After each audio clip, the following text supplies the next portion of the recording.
happening, people? Welcome back to the Park Lane podcast, episode number 24. Thank you all for joining us this fun Saturday morning. My name is Luke. I'm your host, and as always, I'm joined by my co-host, who I did see dance into the intro, Harry. Harry, how you doing, mate?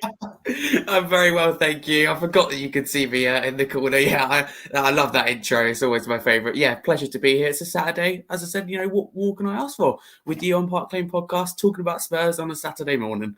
Amazing. Thank you very much again, Harry, for coming on. Pleasure. Right, before we get into it, all the good stuff. Don't forget to like and subscribe if you are watching on YouTube. Don't forget to get your comments in if you're watching live and get your thoughts in if you're watching in the future. And if you're listening on any podcast platform, don't forget to follow and leave us a 5-star review. So let's get into it, Harry. First of all, we're joined by Huddersfield Town Fan TV. They've said, Harry, you legend. Thanks, Thank guys. you. Thank you very much for joining. Very kind. Yeah, thank you very, very much for joining in. But make sure you are subscribed, and we will follow and subscribe to you as well because we like sharing the love. Right, Harry, let's just get straight into it. Like, it's not been a good week at Spurs. Let's be honest. No. When do we ever sit on here and say what an amazing week we've had at Tottenham? But let's go all the way back to last weekend, 3:00 kickoff, and talk about Leicester City. We lost 4-1, and we went 1-0 up, classic Spurs, and then lost 4-1. What are your thoughts, like, a week on from that game? Like, what are your kind of thoughts now you've had time to think about it? I'm frustrated, to be honest. I was more, still frustrated at the time, but I'm, even more frustrated now because if we won that game, I believe we would have thrown ourselves in the mix, with the likes of Man United, Newcastle. For example, I believe we're only like 12 points off Arsenal. And if we win that Leicester game, as silly as it sounds, we are in the mix somewhere. So I think that was a bit of a missed opportunity. It's a shame because, we sat on here, didn't we, last Saturday? Positive. We've beaten City, I think 3 wins in a row in all competitions.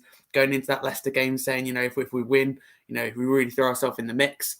And then obviously we've lost 2 since then. And Leicester, just a disaster. Everything that could have gone wrong went wrong, basically. Yeah, definitely, mate. And, it started reasonably well. Couple of good corners. Bentancur steps up, scores, from a kind of rebound melee in the box. And then it kind of all goes Pete Tong. It reminded me a little bit of like Man City away to a certain degree. Yeah. Where we kind of scored, we went in the lead, and then we just absolutely capitulated. Like, looking back, like, what do you think was the downfall in that game? Or do you just genuinely think that it was just a few errors that cost us? I think that obviously we got the first goal and it's a good way to start the game. But I just think that Conte was tactically outclassed by Brendan Rodgers. It's hard to admit, and you'll never get Conte come out and admit that. Of course, that's the type of person he is.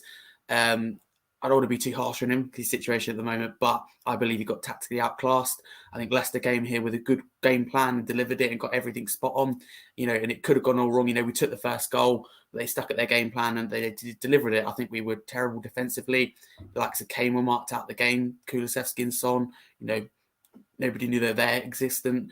So yeah, everything, as I said, I think everything that could have gone wrong for us went wrong. And I credit to Leicester and Brendan Rodgers. They got everything right, and it was just, it could have been worse. 4-1's bad, but they had a goal disallowed, and they were, we were absolutely terrible. Probably our worst performance of the season. To go from our best performance of the season against City to what I think is our worst performance against Leicester, it's just so Spurs. Definitely, but that kind of like speaks volumes about the time under Antonio Conte, doesn't it? Like, let's be honest, it's never been, when he came in, and I will go on to Conte later for those that kind of want to talk about that, but we'll talk very briefly now. Like, he came in and everybody said, this is the man that will shore up Spurs. This is the man that will tactically be able to solidify our defense. And, we can talk about the fact that, Pedro Porro's debut, Japhet Tanganga was playing there, Eric Dyer, Ben Davis, all of those players, right? But I still can't get my head around an elite manager not being able to shore up us defensively over halfway through the season, I still remember him saying, and I don't know if this was a true quote or not, so forgive me for this, but I still remember hearing, oh, we will be the freshest team, after the World Cup break. Yeah. Saving ourselves for after the World Cup. I haven't seen any freshness in our legs whatsoever. No, we've been terrible, I think, Luke, after the World Cup. It's just, we thought that we could, thinking about it as Spurs fans, you'd hope that we could kick on after the World Cup, started all right, could make it even better because under Conte last season, the second half of the season, we were far better, which got us top four. Yeah, and it baffles me how an elite manager can't sort out a defence. But we said the same, didn't we, with Mourinho? Oh, he'll sort out the defence, perhaps he did for a short period of time. We're still very leaky. Like to say, like you mentioned, and I'm glad you did, the likes of Porro made his debut. I think some people will be really quick to judge him on a debut.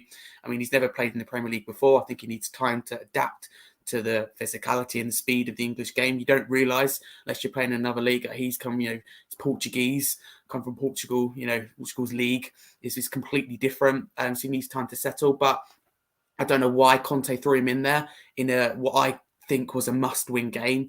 I don't know why Conte throws him in there when Emerson's stepped up and fought for his place recently. I'd love to see, in the end, Porro starting, every game or every other game, 90 minutes, Spurs share. That's all I think that's all what we want. But to throw him in there on his debut from the start against Leicester, up against the likes of Barnes, Iheanacho, Maddison, Tielemans, I think was ridiculous if you think about it. I can't think of many managers that would do that. Yeah, definitely. And, I agree. Trying to give any blame towards Pedro Porro is a dangerous game to start playing. When you have the likes of Japhet Tanganga, who's not, a first team regular at right centre back playing alongside you, it's not going to be easy. But I also think that I don't believe he played his position well enough. I felt like at times he was far too high up the pitch. Yeah.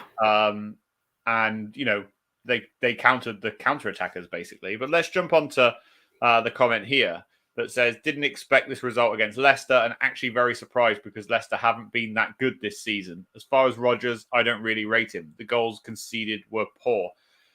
Now, I'm going to touch on that, saying that I agree. I don't believe Brendan Rodgers is a very good manager in the Premier League. He did all right in Scotland, poorly, realistically, with Liverpool.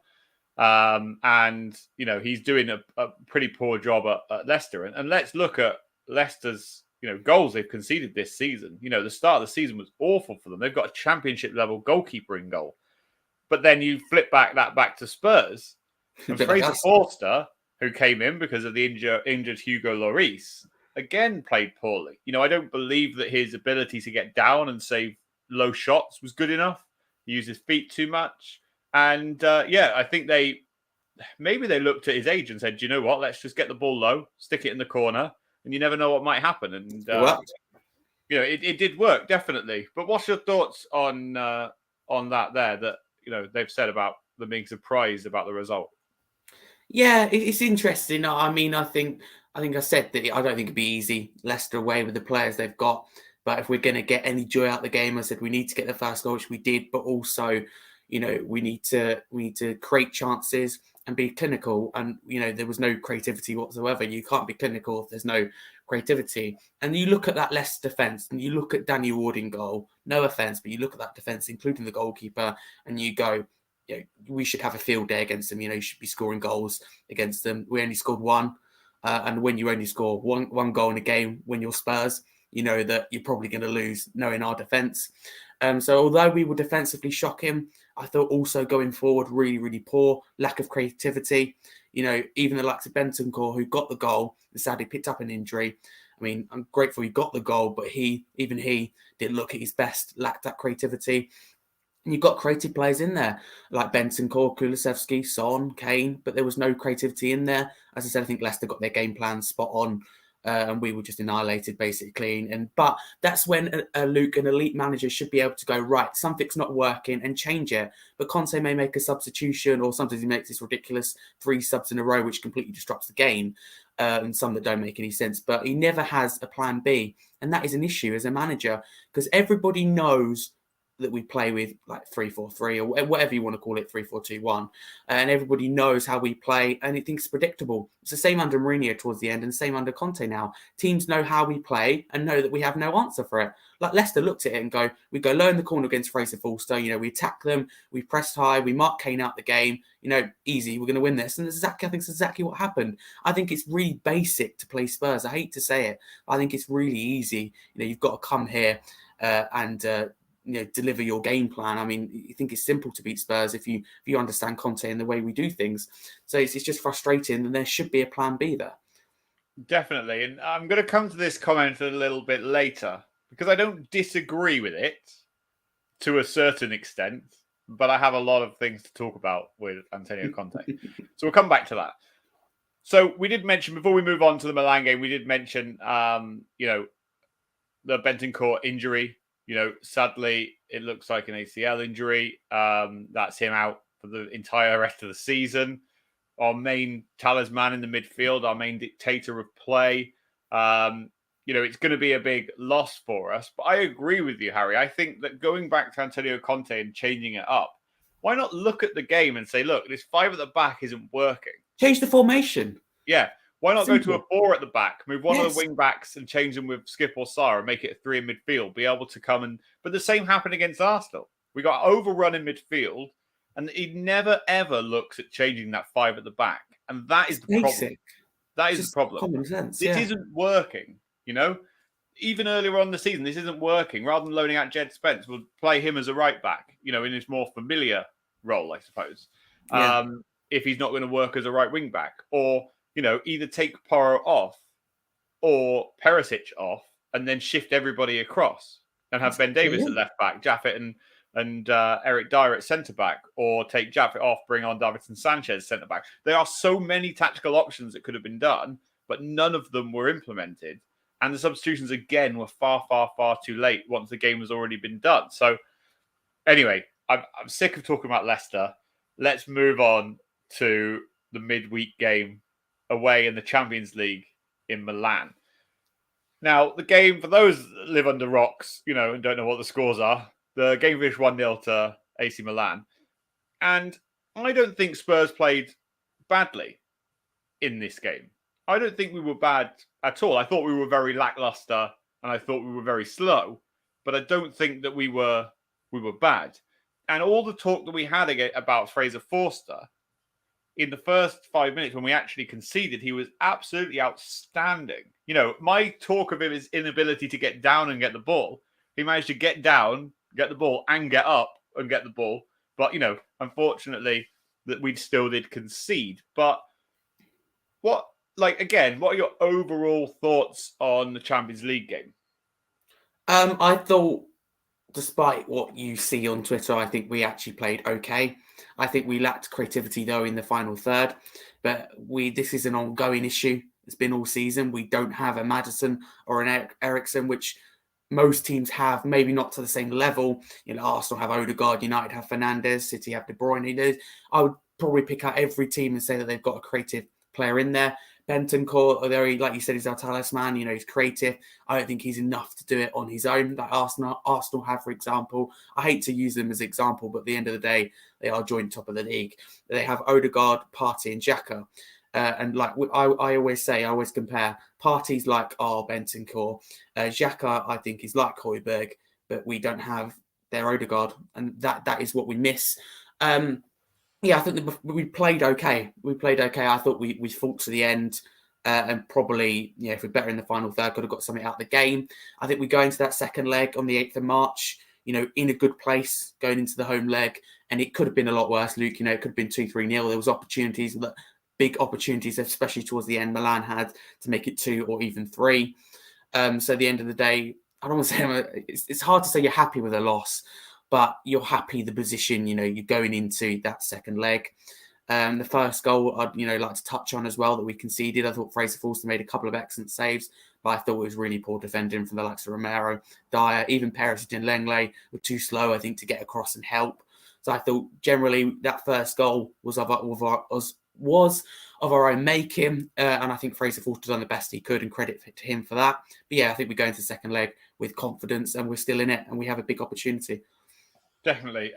There's a comment here that says, even though you did lose to Milan 1-0, you're still well within the game. And taking it back to White Hart Lane for the second leg, you can fancy your chances still. Yeah. Having the second leg at home is a big advantage. I completely agree. I think that, losing 1-0 is not ideal. Not only for the fans that travelled all the way to Milan to watch us lose 1-0 is not ideal. But I think you're 100% right. And as far as I remember, Harry, you're going to the Milan game. So, we can hope that we do turn up in this game and do offer some threat, because this is the same Milan side that, as far as I remember, conceded 5 against Swasalu, however you pronounce them. But to not test them thoroughly, especially even when their keeper kind of injured his ankle after a while as well. And I thought, here's the time to kind of really get some shots off, to really try and test him, whether that's crosses into the box, to test his jumping ability, to be able to catch the ball. Everything like that we didn't tend to do. But I want to flip back to a combination really of Emerson Royal and Christian Romero, because I think they both had two kind of contrasting games to a certain degree. I want to start with Christian Romero, because in the first lead up to the first goal, there was a header won by Theo Hernandez, who leaped well above Christian Romero, won the ball, and he was the one who got the shot off that led to the goal. And I just felt like, again, he wasn't... I was critical of him last week, and then we were terrible without him. I'm not going to be as critical on him this week, because we were better with him than we were without him. But that inability to... I need my centre-backs to have good jumping reach, right? I need my centre-backs to be able to head the ball high above, the attacking player. People can say, well, Theo Hernandez had a run-up, but his jumping reach and jumping ability was much better than Romero, and that's the bit that cost us that goal. On the flip side, I felt that Emerson Royal had a all right game, and he was much better at defending against Theo Hernandez and Rafael Leao, because Leao is a very, very tricky player, very fast, technical player. Yeah, he was good. And bar a couple of good crosses that he put in, that we allowed him to put in, he really was kind of ineffective in the game. So I was pleased to see that from him. I don't think he was outstanding, but I thought that he was a lot better than he has been. And what are your thoughts on kind of both of those talking points? Yeah, it's interesting. I agree with you in terms of Romero with their first goal. I think he's got to do better. He's got to see that Hernandez is there and he's going to jump for it. I think he just doesn't have control of the moment. I think that's poor. And he should, when you make that mistake, you should be able to get up and get back in time. And also, I don't like to criticise individuals, but the likes of Dyer, I think, although his best efforts to get across, he's got to be quicker. He's got to see that situation and help out his mate. He's got to get there, get his foot in the way. I think Fraser Forster makes an excellent save. Then you've got to get on the line. And you've got the likes of Perisic who's on the floor, even slower than Fraser Forster to get up. And you've got Lenglet, who looks like he's going for a stroll in the park to feed the ducks and can't get back in time as well. So I thought generally it's poor defending, for that first goal. But I thought Fraser Forster done probably the best he could. Emerson, again, I thought we had an all right game. I think he is fighting for his position. He's a player I've criticised a lot, not quite as much as Matt Doherty. I've always preferred him, to be fair, over Matt Doherty. But he's a player that has been poor this season. There's no escaping that. He's a player that I think spent like $1 million to help his own defending. So that does say something. But there's better signs. There's progress. He's fighting for his place. At the moment, he deserves to get his place, where I think Porro settles into the team, gets to know people better, makes an impact via the bench. I'd never start a new signing on his debut, against them in a must-win game against good attacking players. I just wouldn't.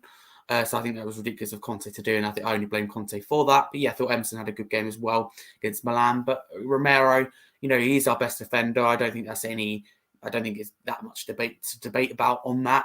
But I do think that I want to see him like Liverpool, Van Dijk was last season.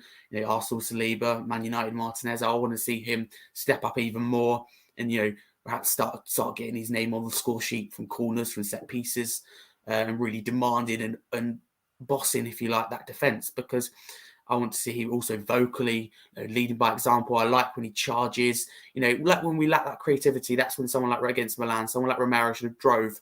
I just didn't see that. So I call for more consistency from him, like we touched about, and also a message to Conte. I think that he should let Porro settle in, and Emerson's doing okay at the moment. Yeah, definitely. I completely agree.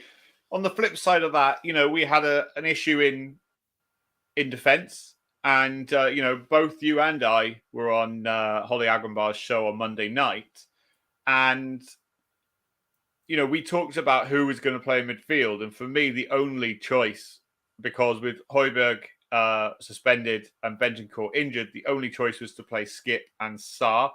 And I felt like they were both absolutely outstanding. I cannot put, I don't think either of them put a foot wrong. I felt like Sarr was incredibly powerful.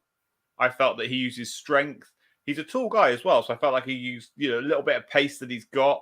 I don't think you'd see him doing mazy runs like Heung-min Son does. And there was a couple of moments when he kind of lashed at the ball outside the box, which at times I don't mind because I think no one else is doing it. Have a pot. But I felt like, if we start on Sarr, I felt like he showed, how old is he now? Like 20? I think so. Yeah, 19, 20.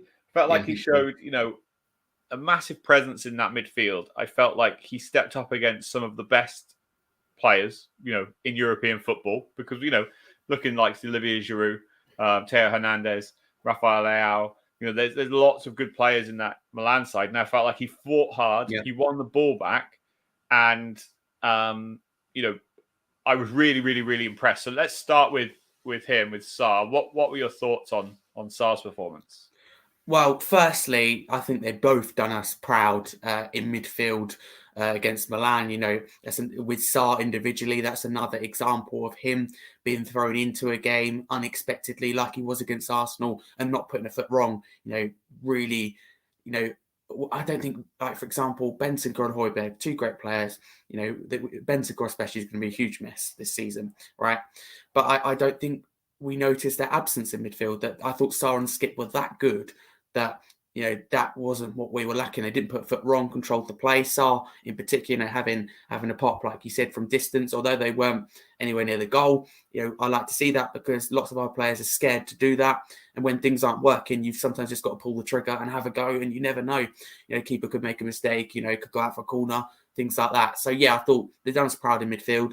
It's interesting. Hopefully, we get on to who would partner Højbjerg against West Ham. I think that's an interesting call, whether you go for a little bit more of experience in Skip or you go for the youth in Sarr. So I think it's an interesting one, but I think that one thing's for certain, they've definitely done us proud in midfield. And that's the positive thing out of that defeat, that Skip and Sarr really were fantastic. And they both have bright futures ahead of them, whether it's at the club or elsewhere. And I think it's just excellent for the future of Tottenham. Yeah, and with Sarr as well, people forget, we are talking about a good player here. He won the African Young Player of the Year award, I think it was last year. And he came from the same scouting network as Sadio Mane came from. Did, yeah. And so, we need to remember that we have a good player and that it shouldn't be surprising that, this player is doing so well for us. But we should also be incredibly proud of the performance, because to step up in the Champions League debut and perform like he did in a hostile atmosphere like the San Siro, I was thoroughly impressed. Let's jump onto this comment quickly. It says Romero is a very good player who I do agree needs to find more consistency, but actually he has started his time at Spurs very nicely. I agree. I don't disagree with it. I just think that, and I think we both agree on this, Harry, that he needs to step up more, and he needs to be a stronger presence. He needs to have a cooler head. And yes, that's a good point. Little thing. Let's jump on to Oliver Skip, because he again, is slightly different to Sarr. Not as tall and not as kind of powerful, but what he does offer is a little bit of trickery. Kind of his ability to drop the shoulder, go back the other way, his calmness on the ball. He is, and this will go on to this. I think he is more like Bentancur in a degree, and Sarr for me would be more like Højbjerg in defence. That's the way I look at it. But yeah, I felt like he was good. I felt like he joined the attacks well. I felt like he linked up with Kulusevski well on that side. I was thoroughly impressed. And after his kind of cameo when he came on against Man City, which I talked about last week, I was pretty impressed with him. What were your thoughts on Ollie Skip? Yeah, impressive, because I think people are very quick to jump to conclusions and go, look, we've had a lack of investment in midfield, but people forget Skip and Sarr, although they may be for the future, they proved, that although they may be, for the future project, they are certainly ready to be thrown in there in a hostile atmosphere in a big game. We were terrible, weren't we, against Arsenal, but Sarr was like a shining light, as they call it, through like a dark tunnel is the way I like to say it. And with Skip as well, again, against Milan, I thought it was fantastic, didn't put a foot wrong. Some of his footwork was amazing. I thought they were both amazing, but Skip was the player for me that really stepped up and had a big say in things, what we were doing going forward, and really, really cool on the ball. Them two, fantastic. I wouldn't have a problem with them being thrown into another big game. London derby this weekend against West Ham. I wouldn't have a problem with them being thrown in there. So I have more concerns about our defence and lack of creativity. But midfield, I think it's the least of our worries, because they've both proven they can step up. And I think they're fighting. I don't think they're that far off a Premier League start. When Bentancur and Højbjerg are here, as good as they both are, I think Sarr and Skip, that performance, they can't be that far behind. Yeah, it's a very, very good point, isn't it? Because, we will get on to West Ham towards the end of the show, but, what's stopping them from becoming, for the rest of the season, our midfield partnership? Because they clearly proved they work well together. If you put one of them in alongside Højbjerg, who, we're now saying automatically gets a starting spot in the team, which I don't disagree with because of his, at least his assist ability this season and his goal scoring. He offers that little bit more. But it's not far away from them being a starting partnership in this Tottenham Hotspur team towards the end of the season. And so I think that can be exciting for us. Definitely. I personally play Højbjerg, Skip and Sarr against West Ham and change the formation to 3-5-2, which I did, think we discussed yesterday. But Conte still won't do that. I think, Conte's a manager, although I wish him a speedy recovery, he's a manager who can't accept his mistakes and won't change things when things aren't going wrong. Sometimes change the personnel, make lots of changes in games, but won't change the style, formation, tactics, anything like that. Højbjerg is a player that I like. We've had this discussion before, haven't we, Luke? Højbjerg's a player that I like and have liked for a while, but I can't lie. I don't think Skip and Sarr are that far behind him. I think Bentancur's a long way ahead, and Højbjerg should be fighting for his position now, because Skip and Sarr proved against Milan, that we didn't miss him or Bentancur that much. People say, oh, Skip and Sarr are a long way behind. I really don't think so. I think they're knocking on the door, and the likes of Højbjerg need to now step up.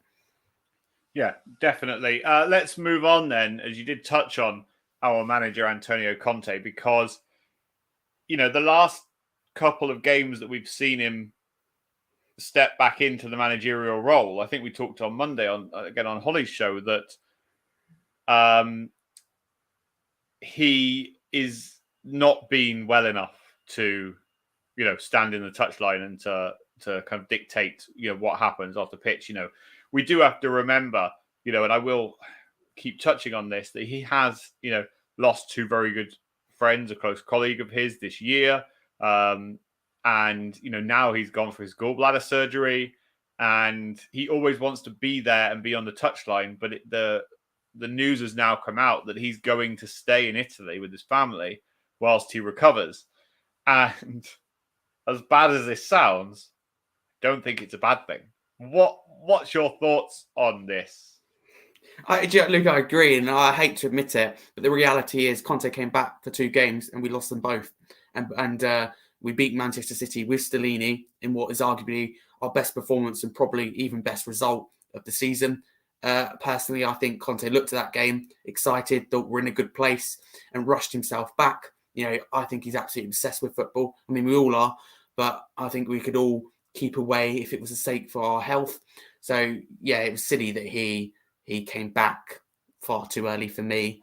I think he's feeling the consequences of that. He didn't look right, did he? In either of the games against Leicester, looked terrible. Milan, his interview, you could tell he looked not ready. So that's silly of him. And he has had a difficult year. And, I can't criticise him that much. I mean, he does get paid 15 million a year, but he has had a difficult year. And yeah, I do feel sorry for him for that. But I think now it's time to step away and put more trust in Stellini, who's a very likeable guy, handles the media well, and has potential to be, I think, a future manager. I mean, we might get into this, but some people have picked up on the fact that Stellini could become a potential manager. Who knows if he wants to do that, whether it's at Tottenham, whether it's somewhere else. But that's just an idea. But I think perhaps the players feel pressure when Conte's there. But I think Conte's now time to step away, relax, leave it to Stellini. We've got 2 important games, West Ham and Chelsea.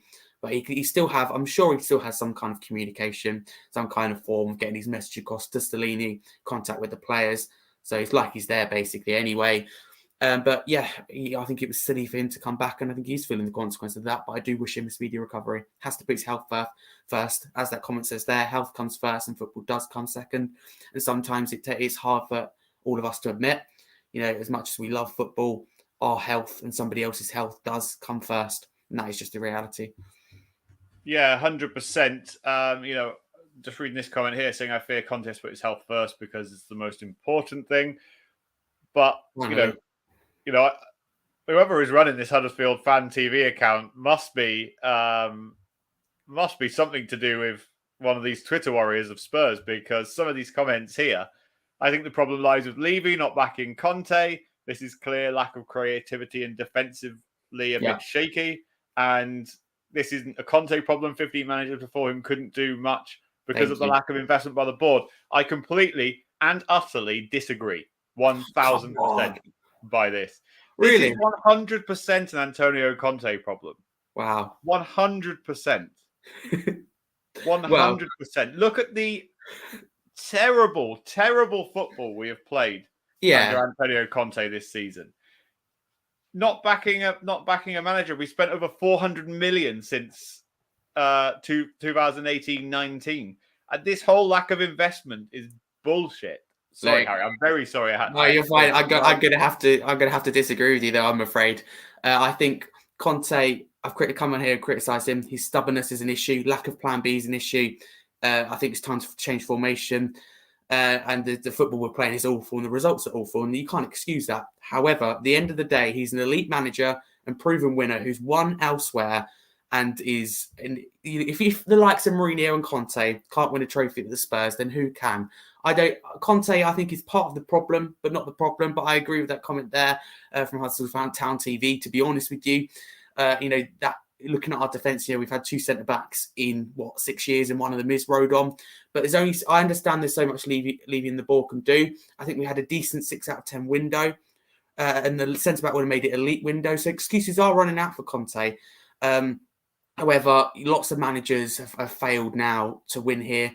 And I don't think that any manager that I've ever seen has been backed at Tottenham. Conte was given Porro, a player that we wanted. It only took 30 days, but we got Porro. But there's a difference between backing your manager. I don't think signing Danjuma is backing your manager. Clever business, clever club signing. I wouldn't say it's backing your manager. Backing your managers is going and get every single position that your manager wants and every single player that your. But how much money is that going to put a number on it? How much do the board have to spend for it to be an acceptable amount of money. That's what I was saying, Luke. There's only so much you can do, but I think we're now feeling the effects, as pointed out on BT Sport, I believe by Rio Ferdinand, we're feeling the effects of lack of investment in 2019. I said this before, I think we only needed one player to win that Champions League final, whether it's a creative player, replacement for Kane, because he wasn't 100%. There is only so much Levy and the board can do, and Conte is, at the end of the day, an elite manager that gets paid 50 million a year, but he is an elite manager, and he is a proven winner, and people do forget that, and he is someone that's had a difficult year, but excuses are, I agree, running out for Conte, but I can't see the likes of Poch or Tuchel or anybody fixing the problem and winning a trophy at Tottenham. I think people think that we were so close under Pochettino, and getting Mourinho and Conte would get us a trophy, but we still haven't won a trophy. And although we looks like we've had, we're in a good position now, 5th in the league, round of 16 Champions League, round of 16, knockouts of the FA Cup, round of 16.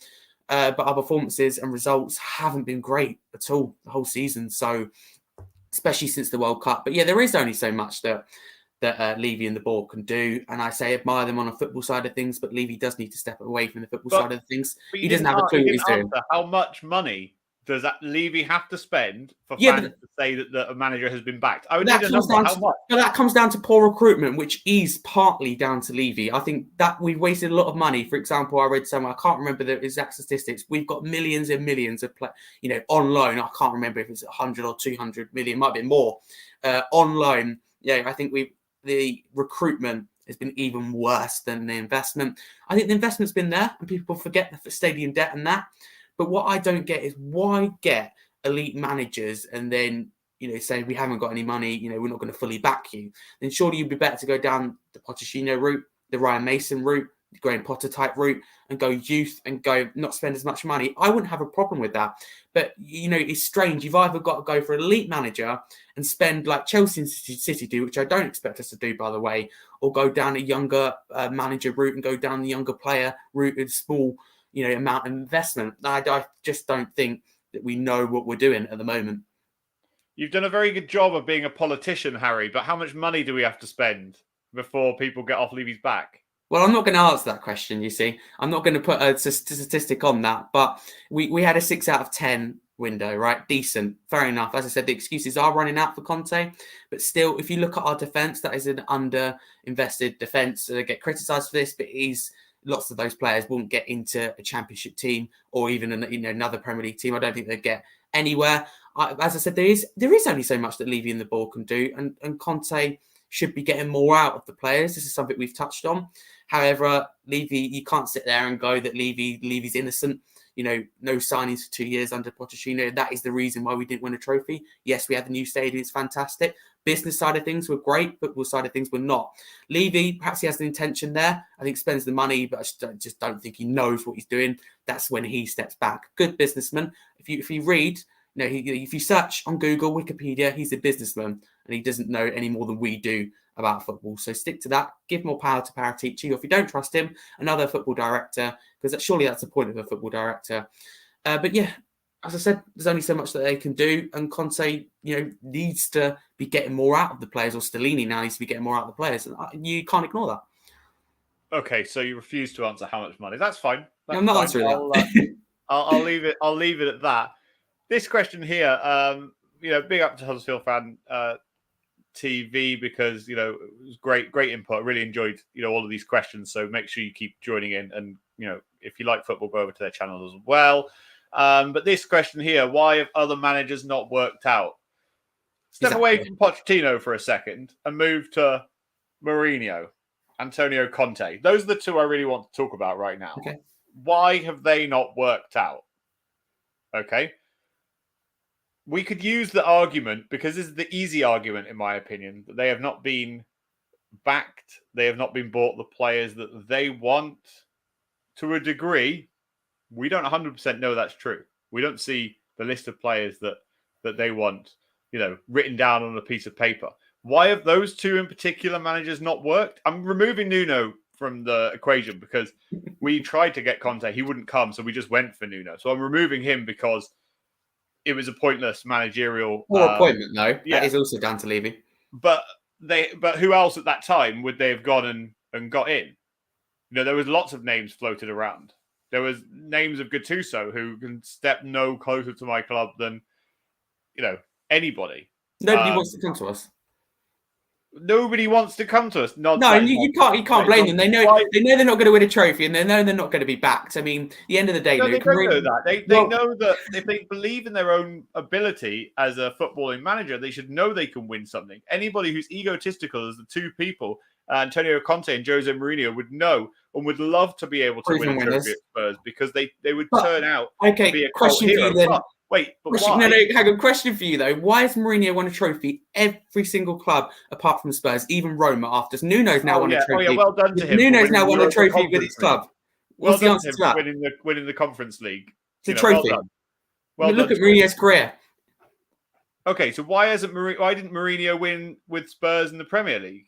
Because Pochettino won a trophy with PSG. Mourinho, Nuno, every manager that leaves his club wins a trophy. Antonio Conte would be the same. Why do you think that? My question is, why is Mourinho and Conte not worked? Because their football is prehistoric and outdated. Then they shouldn't have been appointed. Then that's a poor appointment. That's down to Levy as well. There we go then. We can blame them for that. But their type of football is prehistoric and outdated and will not work in a modern game of the Premier League. Let's use, for example, type of manager like Pep Guardiola, right? Look at the way that he can convert a wing back into, for example, an inverted wing back. The ability for them to cut inside, the centre back to step across. The modern game of football has completely changed. And if you start playing this defensive, turgid, boring football in the Premier League, it doesn't work out. Everybody can't play the same. It's no better than having Sean Dyche as your manager because it's exactly the same style of football. It soak up as much pressure as you can. If you can score one goal, then great. I believe that's why they didn't work out because they are prehistoric and outdated football coaches, in my opinion. And the sooner that Antonio Conte walks away from Tottenham, I'll be a much happier man. Nothing to say. Nothing to say. I don't have anything to say because it's true. Anyway, let's move on to,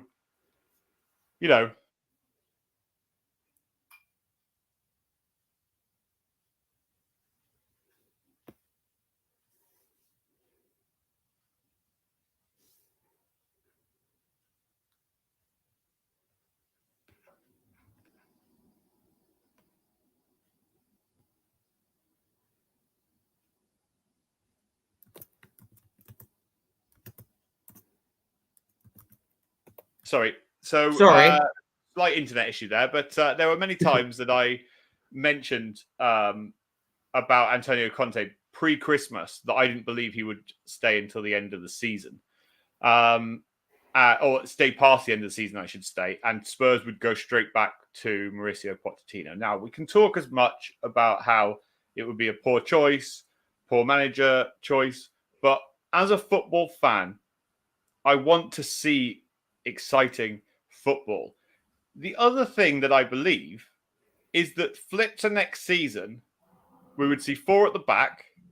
To shore up our defence, we would probably need 2, but it's likely we would buy 1 left-footed, highly rated centre-back because we would play with a back 4. We could play with Porro or Spence or Royale, and then we could play with Udogie. I don't really like Sessegnon, but there's another player in that position there, right? So you play with Udogie, who's coming in the summer. You play with a left-footed centre-back. You play with Christian Romero, and you play with either Porro, Spence, or Royale, whoever the manager decides at that time. Under Mauricio Pochettino, we played the best attacking football that I've seen in a long time at Tottenham Hotspur. I am sick to my back teeth of this argument about, he didn't win anything at Tottenham. And I agree, right? He does need to nobody else did. Put himself into that elite bracket. The only person that has won in a long time a trophy at Tottenham Hotspur, one day Ramos, and he's a shit manager as well. So we can't put that down to, elite managers.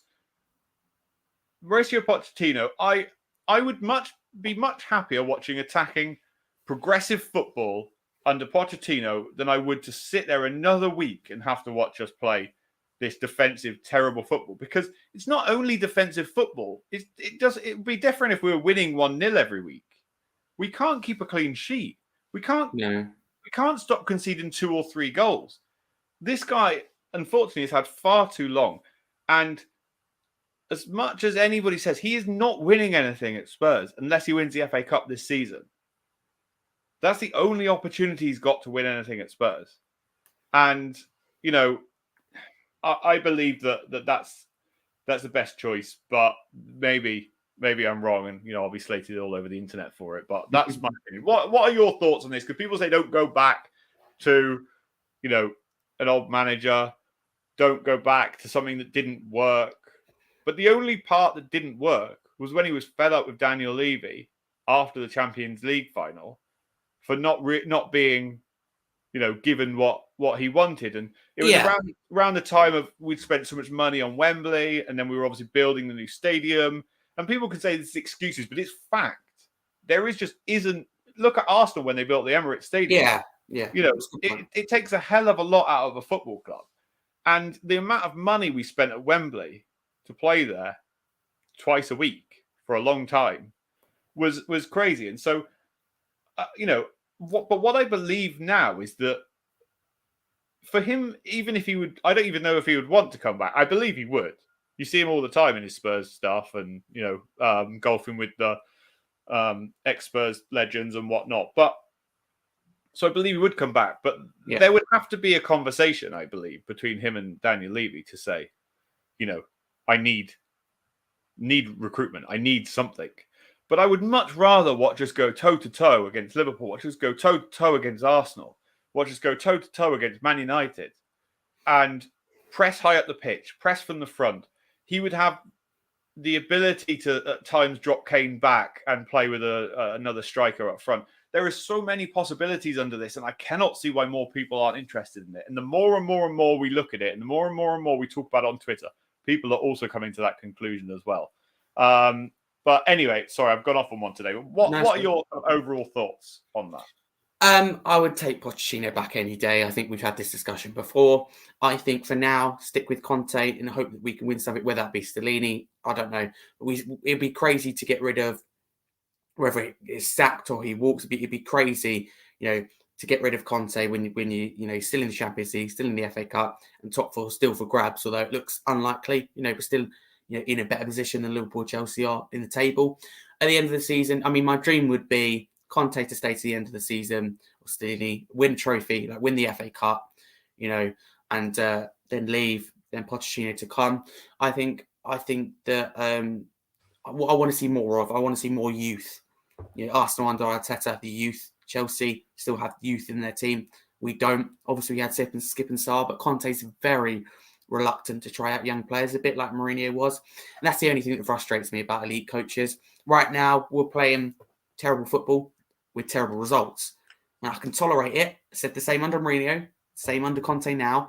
If we win, we play well. Against City, I think we played more interesting football. But regardless, if we had 3% of the ball, still won that, it's okay. I can tolerate it a little bit more. But it's the fact that we're now performing poor, and results are poor. Take Pochettino back any day. I think he'll have a big effect on the youth academy. I think players like Jed Spence, Udoki, I think there's loads, even the likes of, I think, Ryan Sessegnon, I think will flourish, be a lot better. I think he'll see that he has to drop Kane back. I think Richarlison will get more starts. I think we'll be playing the football, that we want. And I can't see us being in any worse position. Yes, some people may sit here and say, like you pointed out, Luke, yes, we didn't win anything. But if Mourinho and Conte couldn't win anything, and then, that says something. I think Pochettino done a good job. I think like the likes of Mourinho walked into the job. I think Daniel Levy also thought the same. And you can't blame him, because I think some fans, including us, probably did at the time, think that although Pochettino, done a good job, an elite manager would win a trophy and get us over the line. I think if you'd asked back in 2018, right, on 2019, if you'd asked us, do you think we would have won a trophy by 2023? We would have gone, yes. The fact, if you had asked us, we would have had Mourinho and Conte, you would have gone, oh yeah, we would have won a trophy so close under Pochettino. But it turns out it wasn't the case. It turned out that Pochettino basically worked a miracle with what he's got. And I'm someone who believes this is a lot better squad that we've got now than we had under Pochettino. I think Mourinho and Conte Although I don't think they've been backed, although I think they have, they've had players signed for them, big players, whether they've been backed, whether it's their choice. Money's been spent under them too to win a trophy, and you can't blame Levy for that in a way. I think it's now time to accept, elite manager isn't even going to win us a trophy. Pochettino was the answer and probably still is the answer. And that could keep the likes of Kane as well at the club. So I think it'd be a smart move for the summer that I'll be happy with. I want to see us playing great football. Arsenal, hate to admit it, they're playing great football, right? And I know they're not top of the league anymore, right? They've got a game in hand, but I'm still going to say they're top of the league because they're joint top and they have a game in hand. Top of the league, playing fantastic football, where we're playing terrible football and outside the top four. And that is when I look at that and go, partly, Arsenal done better than us in the window, but also that comes down to the manager. And I'm sick of Conte being tactically outclassed and having no answers to it. Luke, Conte, we're not managers like Conte, right? We're not elite coaches, right? We're elite managers. But we know when something's not right, we would change things, right? For example, Leicester, 2v1 versus Porro on his debut. You'd either you put two on that side, wouldn't you, to deal with that? What did Conte do? He didn't do that. He kept Porro on his own, and he got absolutely battered down that side because it's 2v1, and you got all those overreactions from fans. That was really all on Conte, that, and he should apologise.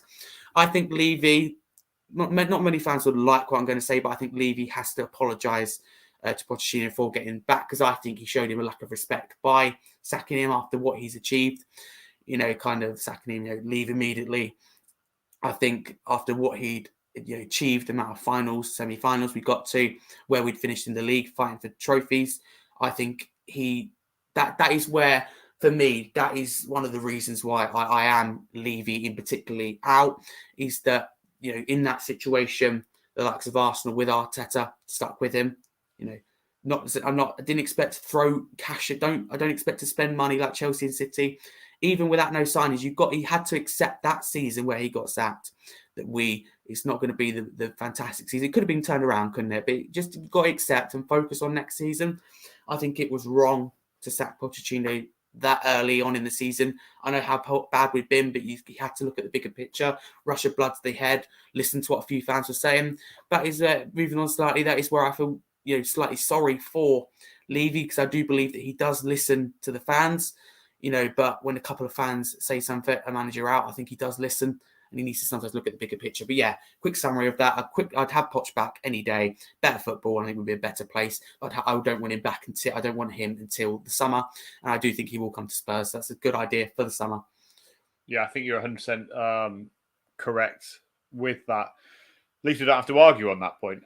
Anyway, let's move on then, because we are running out of time. And so I want to talk very briefly about West Ham, because, it's another big game. West Ham aren't the team they were last season. I think they're in poor form. I think that they made the wrong decision not getting rid of David Moyes a few months ago or a month ago. But they have picked up a little bit of form.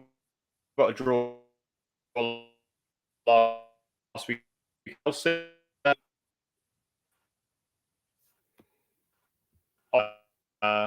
think it was. Through your thought behind the lineup. Sorry, Luke, I missed what you said. Sorry, talk me through the thoughts between your lineup that you tweeted out on Twitter. Oh, yeah, the lineup. I don't know if I can remember it exactly. I would change the formation. As much as I'd love to see a back four, I've been more realistic. Change to 3-5-2. Obviously, Forster in goal. There isn't that much option there. I think the back three I went for is obviously Romero, Dyer, and Lenglet. I think at the moment is probably our best back three. Right wing back, I went for Emerson. I think he's in good form, stepped up for his position, introduced Porro from the bench if it's the right situation to do so. Left wing back, slight surprise. I don't know if he'd be up to it, but I've gone for Ben Davis. People go, why is Perisic not in that team? Look at the amount of games and, minutes that Perisic has played at his age. And I think it's a lot to ask him, isn't it? Twice a week, 90 minutes to go up and down the flanks. People say, he gets paid a lot. Yeah, but for 34-year-old, it's a lot to ask. He's played a lot of minutes, Sessegnon injured. So I put Davis left wing back. I'd have three in midfield. Obviously, I think Sarr and Skip should be in there, partly just because of their performance against Milan. They showed heart, played for the badge, and done us proud. And I partly also couldn't take Højbjerg out of the team, so Højbjerg in there as well. And I've gone with the front two, and that front two doesn't include Son or Kulusevski. It's a front two of Kane and Richarlison. And I thought about this deeply, and I thought without the ball, Kane could drop behind Richarlison, which obviously now you've got that three in midfield and you've got Kane just in front. I can't see, you can't see West Ham playing through that. And I just think that Kane and Richarlison together as a front two would be great. As much as I'd like to see Kane play behind Richarlison, also as a front two will be interesting. So that is my lineup in a 3-5-2. And Son and Kulusevski, I think, have been poor recently. And even if you may be a good player or a very good player, you need to perform to be able to get your place, at a big club. So I think benching them will send a message that they need to step up their game. And that's Conte won't do that. He's afraid, he won't do that. He'll keep them on the pitch and they think they played really well. But that is the team that I would play. Yeah, interesting, Harry, definitely. I still think that they won't change the formation. I would like to see potentially Son being dropped, maybe Danjuma. You could even play Richarlison on that side to come in. I don't think either of them offer what Son does offer, but I do believe that a player isn't undroppable and should be dropped for at least a game.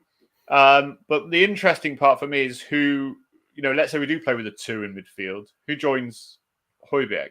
Do you have Skip, who I think is similar to a certain degree to Højbjerg, or do you go with Sarr, who offers a bit more power and pace? I would go with probably what's more the unpopular opinion, I think, in Skip, because of that bit more Premier League experience in the London derby. Sarr, don't get me wrong, lived up to expectation against Milan and Arsenal. Beyond that expectation, in fact, I've got to be kind to him here. Fantastic, done us proud in both those games, even when the team hasn't stepped up.